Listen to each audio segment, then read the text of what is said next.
Joining us now to break all this down, Corey Lewandowski. He was there in the Trump campaign the first day when they turned the lights on in Trump Tower. He had a desk, he had a phone, he had wires hanging all over, he had a cement floor, and he had a plywood up on the floor he was on with nobody there.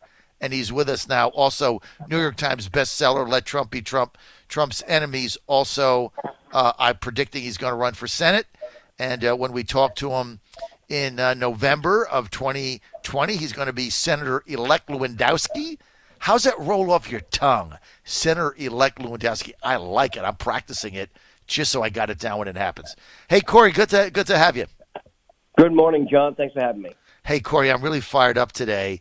These deep staters, crybabies. I mean, this hearing on Wednesday, you got two, public servants basically in the State Department spending 6.5 of their 7 hours whining about Trump's policies in Ukraine. What this has to do with impeachment, no one has any idea. But, Corey, the number of people that I'm talking to now since this has happened is saying, John, you don't get it. Like, as soon as this guy got, like, the day of the first transition, people had to get attorneys if they work for the campaign. What is going on here?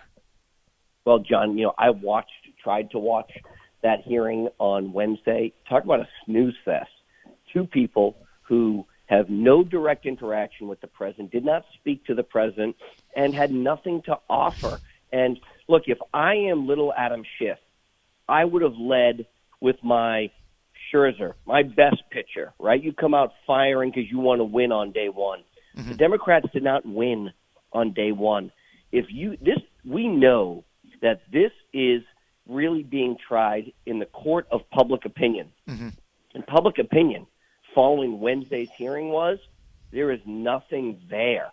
This is boring. There is no underlying crime.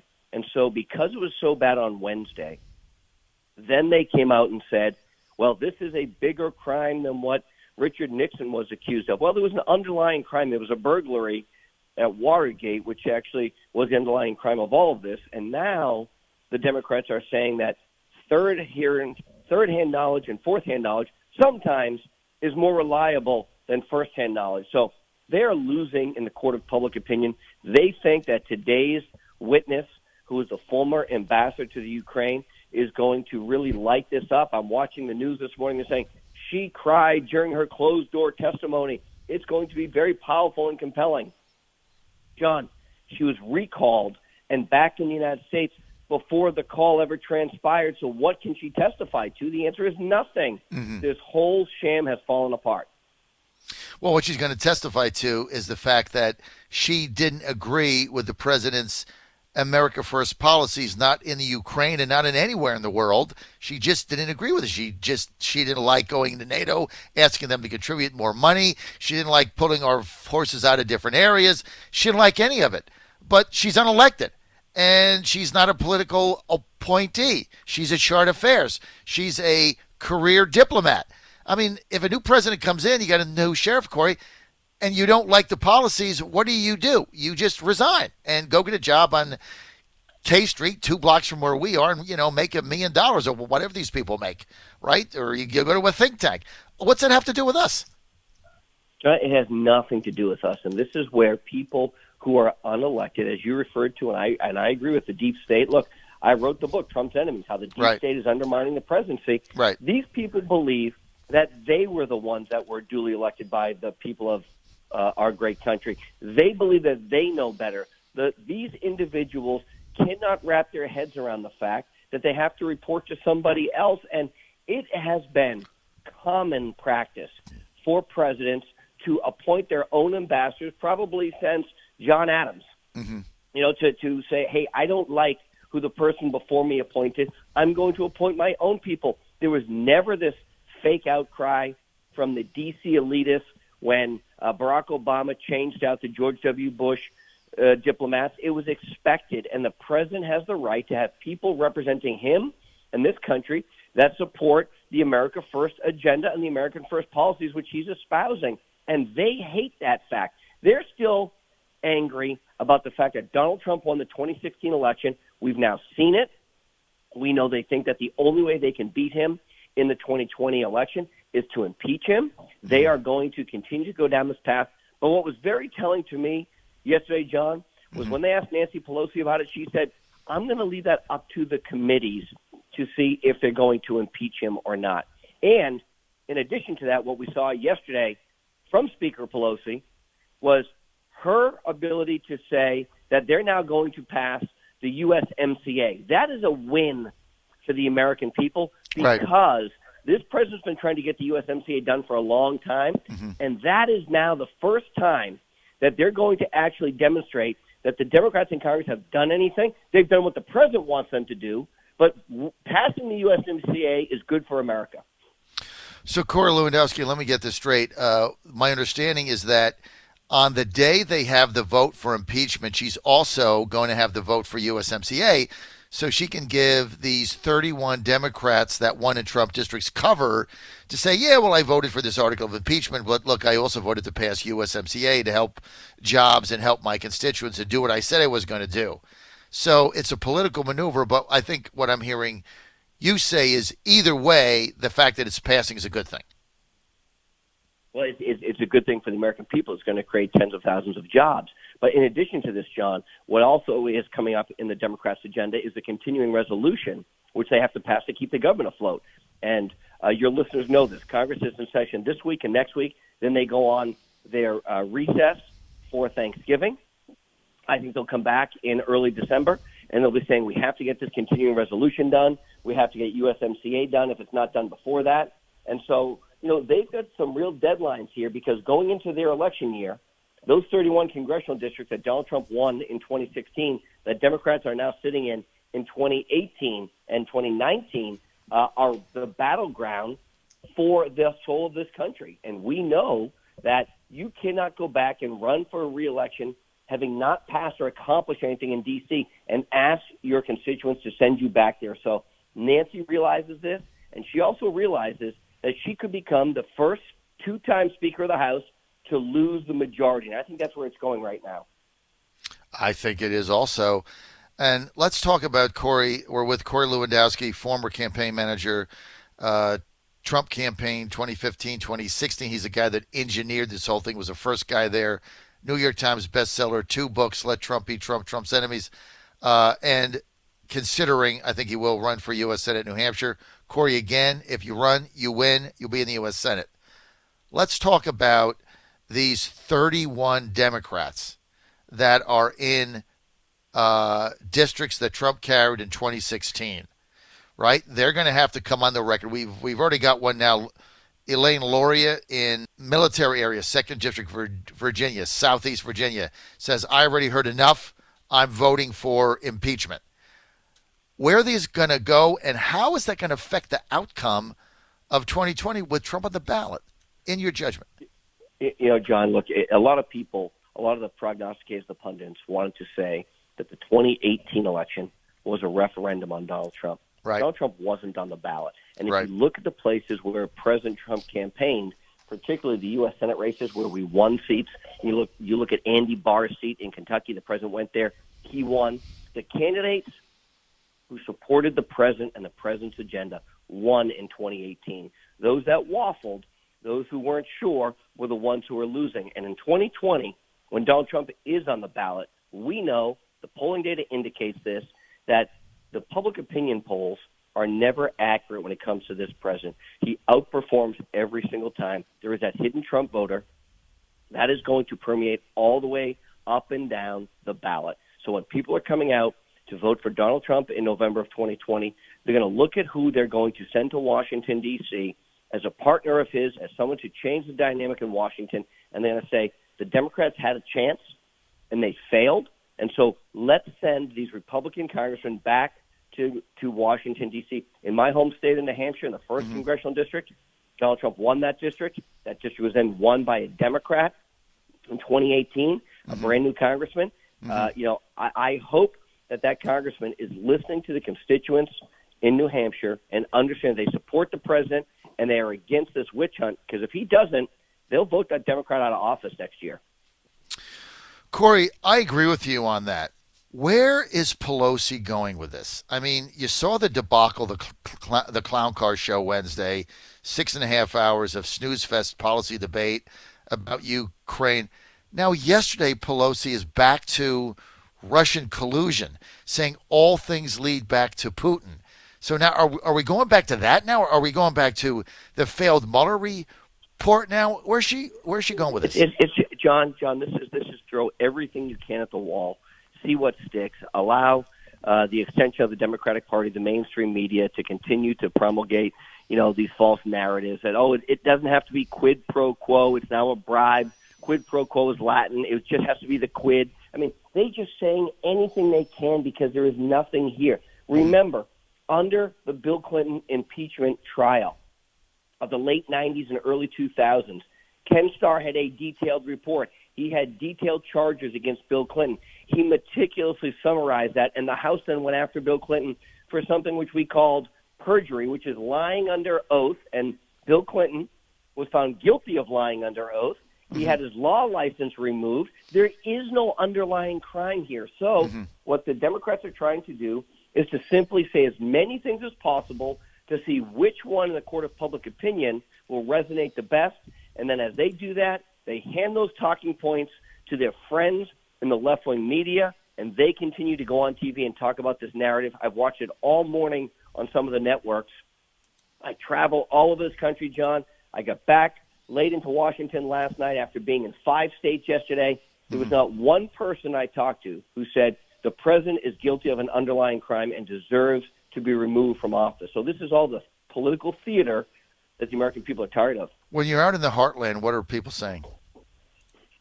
Look, John, I was in this week. I was in South Dakota, Minnesota. I was in Connecticut, Rhode Island. I was in Illinois. I've been all over this country this week. And what they said is, we want a president who continues to fight for us. The Democrats have not delivered. They haven't delivered on a transportation and infrastructure spending bill. They haven't delivered on a bill to allow Americans to buy health insurance across state lines and cover pre-existing conditions. When are they going to do something that's actually making people's lives better? And, John, the other part is they look at their bank account at the end of every week or at the end of every month or every quarter when they get their statement, and they say, because of Donald Trump and his economic policies of prosperity, I am better off today than I was 3 years ago. My family's more prosperous. We have more economic opportunity. And that's true across every demographic. And ultimately, that's what the president's message has to continue to be, which is, where were you 4 years ago when I was running from the economy? Where are you today? And by every measurable indicator, people are better off today. Corey Lewandowski with us right now, senior advisor, Trump 2020 reelection campaign, also part of the Mike Pence Hard Money Political Action Committee. Corey, let's get to your race again in New Hampshire. A lot of us are very anxious. I've got my studio. I took it from Corey Lewandowski Milky Way Embassy headquarters to Steve Bannon's basement. I really want to take it to Windham, New Hampshire. And I know you said you're going to make a decision before the end of the year. That's coming up pretty quick, but a lot of people speculating, well, maybe you go to work for the campaign, maybe you'll do something of that nature. So I got to get your check here every single week. Where are we at now? Look, John, Thanksgiving's right around the corner. I'm going to spend some more time with my family talking about this. We've talked about this a lot as a family. It is a huge endeavor to go and seek public office. The scrutiny that will come against me, I think it'll be a very high-profile race. And I think if I get in the race, I'm going to win. And I have to make sure that my highest, best use of my time over the next year, in my opinion, is making sure that our country's path is set forth by making sure Donald Trump and Mike Pence are reelected president and vice president of the United States. And while I think I would be a phenomenal U.S. senator for the people of New Hampshire, if we don't win the presidency, one U.S. senator cannot change the direction of our country in the same manner that the chief executive can. So my priority has been, and will continue to be, to make sure that the Trump-Pence ticket gets reelected to President of the United States.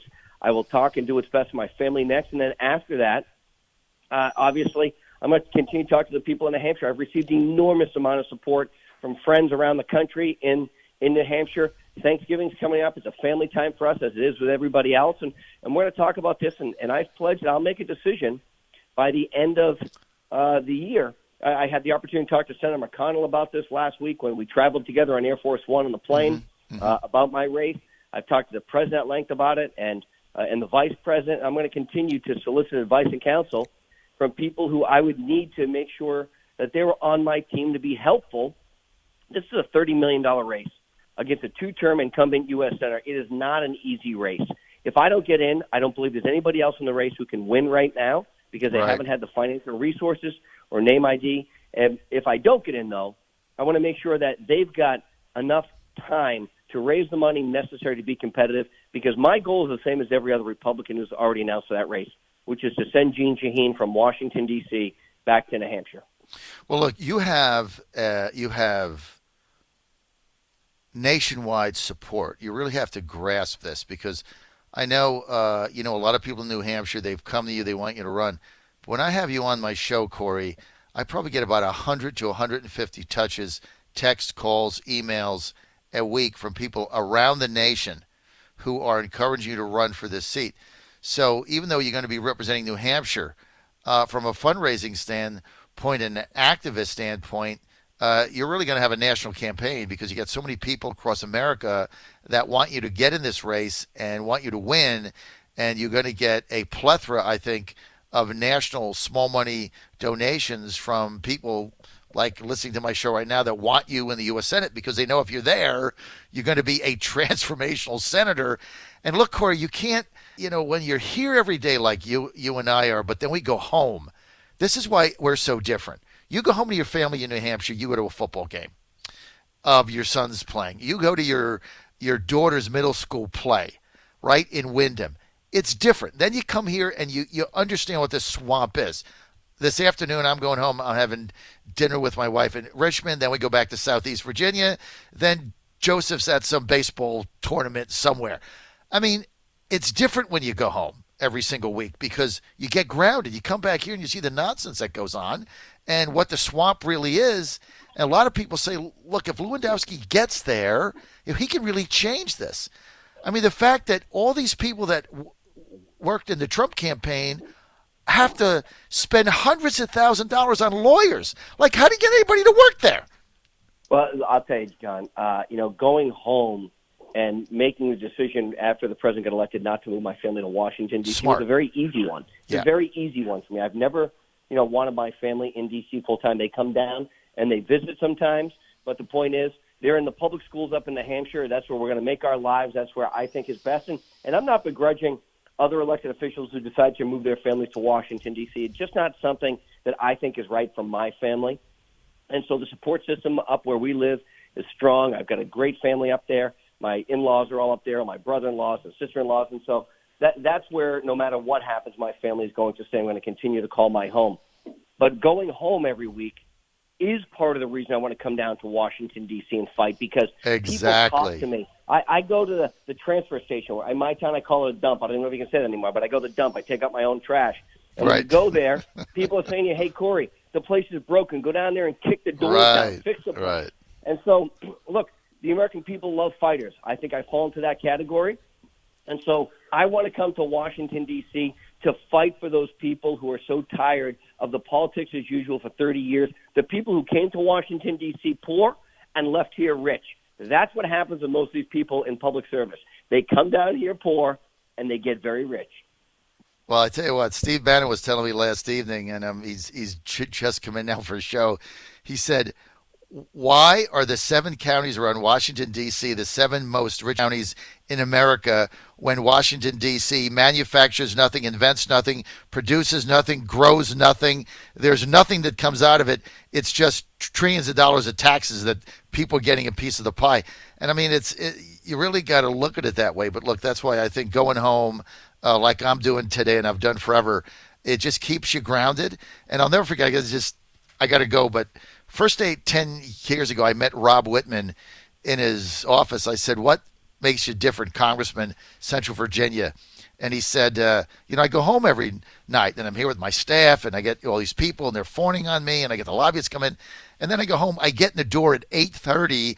I open the door, and Catherine, my wife, says, for heaven's sake, Rob, take the damn garbage out. And he says, you know what? It grounds you with reality. Corey, I got to go. Corey Thanks. Lewandowski. Hey, that's the best way to be grounded. Go home. The kids tell you how unimportant you really are every day, and it's a very humbling thing. So that's great. It Thanks really for having is. me, John. Take out the garbage. Corey, hey, thanks for letting me move my studio from Corey Lewandowski Embassy to Steve Bannon's basement. When we're done here, I'm taking it to Wyndham. Thank you, Corey Lewandowski.